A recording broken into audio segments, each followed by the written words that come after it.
Welcome back, everyone. We've got a really interesting deep dive lined up today. Oh, I'm looking forward to this one. Yeah, you guys have sent in some fascinating stuff about two missing women, Pamela Butler and Marta Rodriguez. Yeah.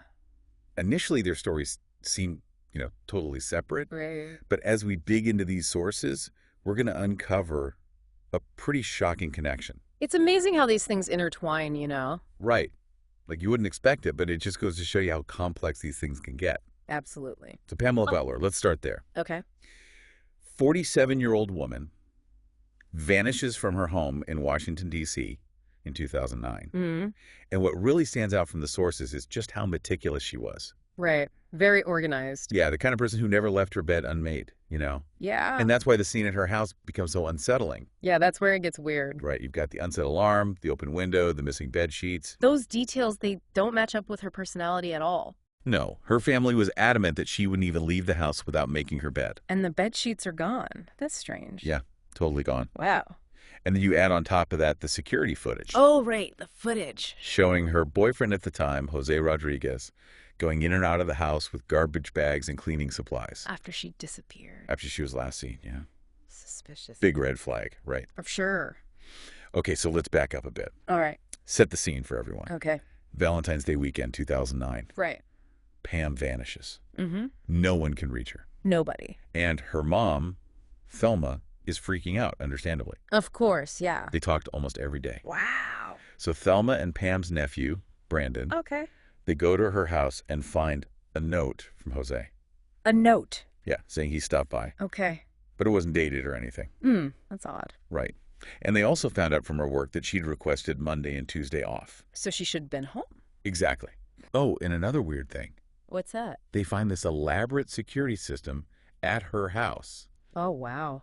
covering almost everything, Everything. except for one window. The one that was open. Yeah. Almost like whoever it was knew about the cameras. Right, like they knew exactly where not to be seen. That is strange. So the security footage does become a key piece of evidence. Yeah, how so? Well, it shows Jose waiting outside Pam's house Thursday evening before she disappeared. Okay. And then throughout the weekend, and even into the following week, he's seen coming and going using a key. A key. Did he live there?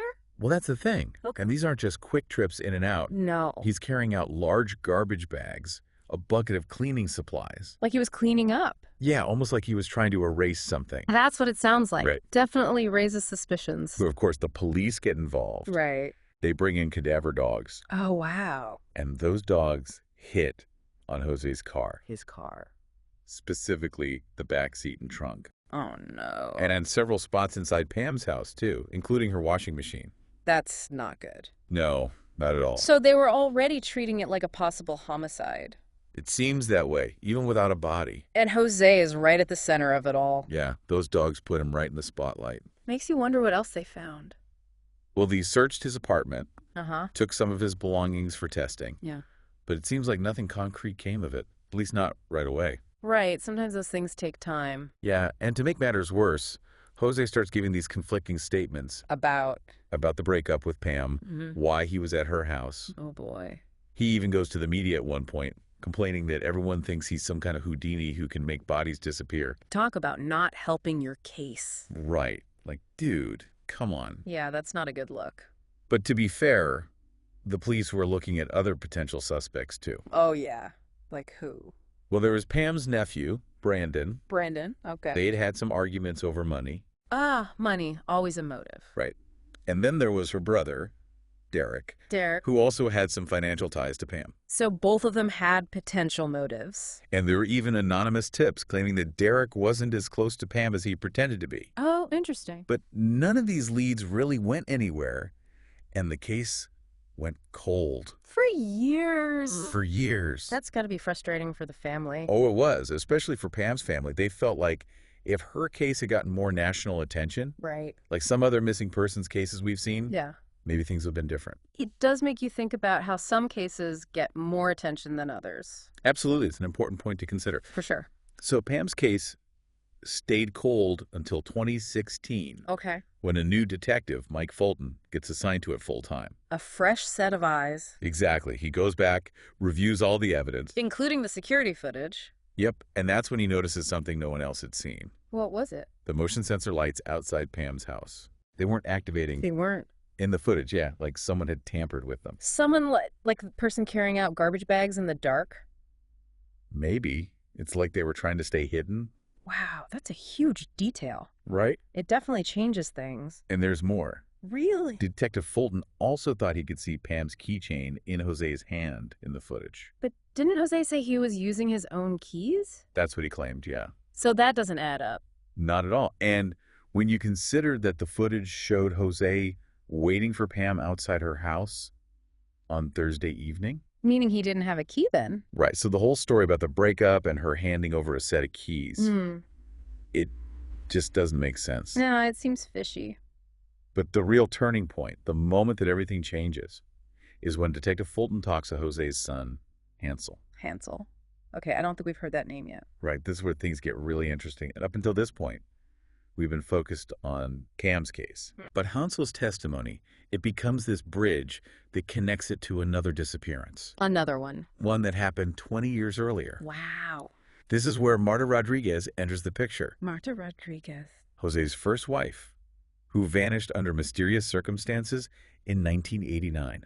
Okay, now this is getting complicated. Right. And it gets even crazier. How so? Jose was essentially living a double life. A double life. He met Marta while he was stationed in Puerto Rico during his military service. Okay. They had Hansel, but then he gets redeployed to Central America. All right. And get this, while still married to Marta, he marries another woman. Another woman. Named Guadalupe in Panama. That's bigamy. Bigamy, yeah. Wow, that's a whole other level of deception. Right. And he brings Guadalupe back to the U.S. Oh, boy. Has another son with her, all while still married to Marta.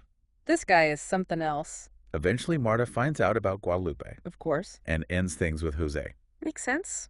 But that's when things take a really dark turn. What happened? He doesn't take the breakup well at all. No. He starts stalking her relentlessly, showing up everywhere she goes. Oh, no, that's scary. Marta was terrified. I bet. And in 1989, he kidnaps her. He kidnaps her. Holds her captive in a hotel room for 2 days. Oh, my gosh. Ties her up, beats her, repeatedly sexually assaults her. That's horrible. It's a miracle she survived. How did she escape? A police officer happened to see Jose dragging her into the woods. Wow, what a chance encounter. And the words Jose said to the police after they arrested him are chilling.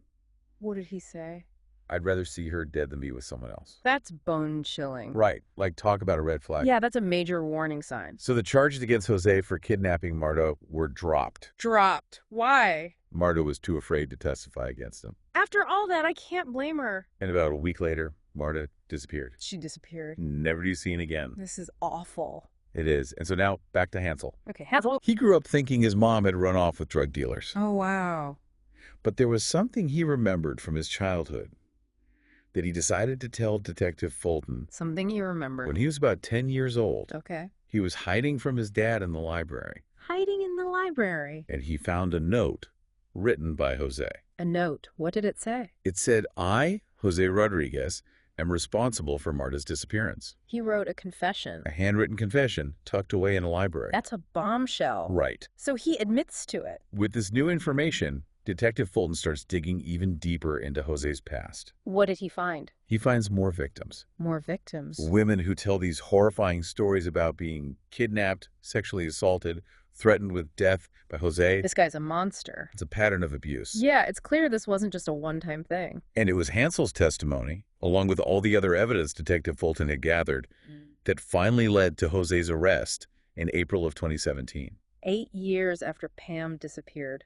8 long years. Wow. He was charged with first-degree murder in Pam's case. It's amazing they finally got him. But the journey wasn't over yet. Oh, I'm sure there's more to this story. There's always more. Well, I'm ready for the next chapter when you are. Let's take a quick break and we'll dive right back in.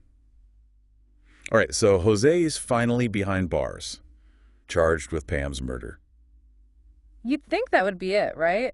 Case closed. You hope so. But it's rarely that simple. Nope, there are definitely more twists and turns coming. Yeah, buckle up for this one. So Jose agrees to a plea deal. The plea deal, okay. He pleads guilty to second-degree murder in Pam's case, In exchange for, a lighter sentence, of course, and a promise to lead investigators to her remains. so they could at least bring her home. Right, it was a chance for some closure, at least that's what they thought. I can only imagine how difficult that decision must have been for her family. Oh, it was. They were devastated by the outcome. What was the sentence?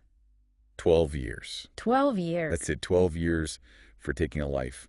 That doesn't seem like much at all. No, not at all. Pam's family was heartbroken. Understandably so. But there was still that hope of finding Pam, of bringing her home. Right. He was going to lead them to her remains. That was the deal. He said he buried her body along I-95. Okay.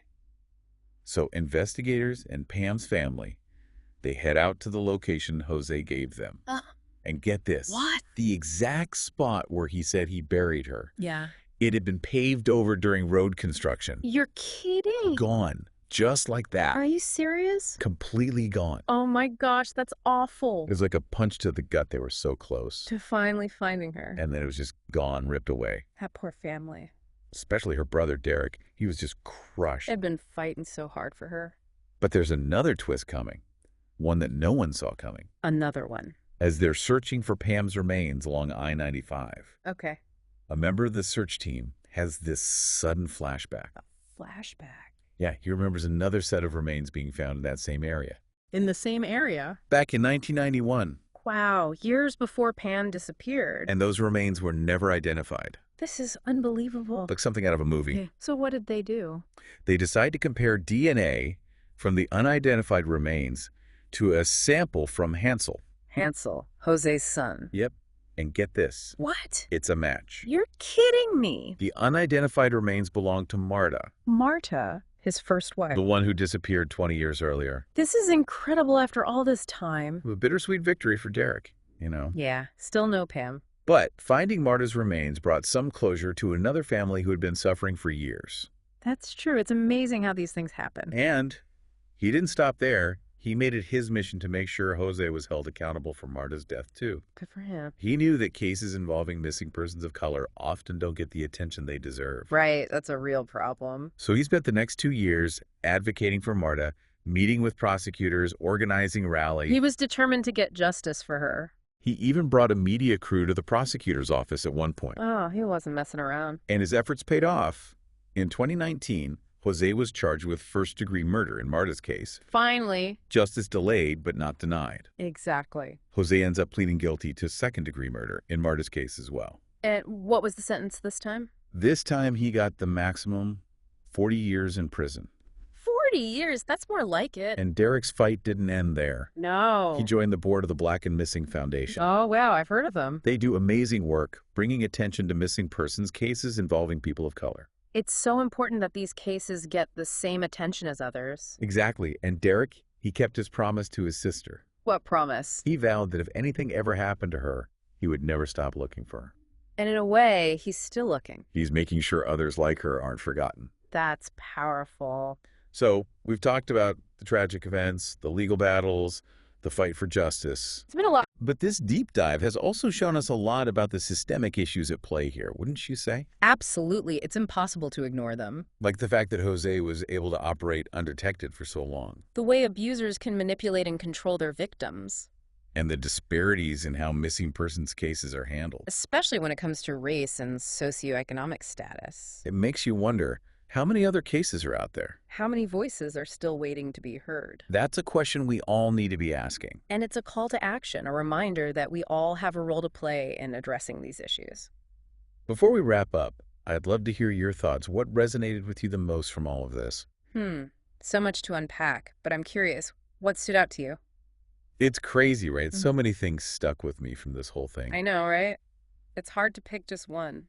But I keep thinking about those motion sensor lights. Oh, yeah, outside Pam's house? The ones that weren't activating in the footage. Detective Fulton's big discovery. Such a small detail, but it turned out to be so important. It really changed the whole direction of the case. It makes you think, you know. About what?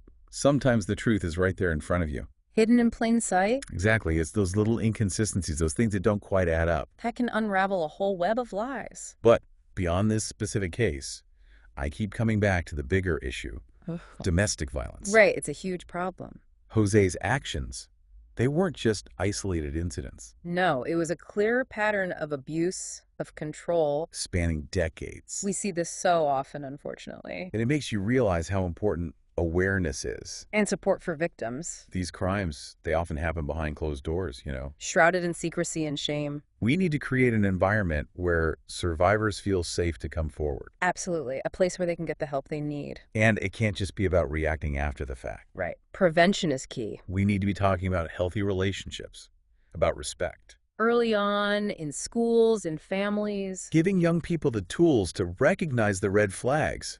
To understand that love shouldn't hurt. Exactly. It's about challenging those harmful societal norms. You know, as we've been talking about these cases, Yeah. I've been thinking about something that wasn't really addressed in the sources. Oh, what's that? We've talked about the failures of the system, the importance of awareness, all that. Mm-hmm. But what about preventing these cycles of violence before they even start? That's a big question. It is, but I think it starts with understanding the root causes of violence. Like what? Well, think about the disparities we talked about. In missing persons cases. But it goes beyond that. Access to education, healthcare, economic opportunities. You're talking about systemic inequality, Exactly. Creating a more just and equitable society. where everyone feels safe and valued. And while those big changes are happening, there are things we can do individually too. Like what? Well, we can start by examining our own biases. Are we turning a blind eye to abusive behavior? Are we supporting survivors in our communities? It's about personal accountability. And supporting organizations that are doing the work. Like the Black and Missing Foundation. They're making a real difference. This deep dive has been a lot, honestly. Heavy stuff. But it's important. Absolutely. We've seen the devastating effects of violence, And the systemic issues that allow it to happen. but we've also seen the power of resilience. The strength of those fighting for justice. And even though these particular cases have reached some kind of resolution, The fight goes on. there are so many families still searching, still waiting for answers. We can't forget them. So let's keep learning, keep questioning, and keep pushing for a better world. A world where everyone can live free from fear and violence. Thank you for joining us on this deep dive. We'll see you next time.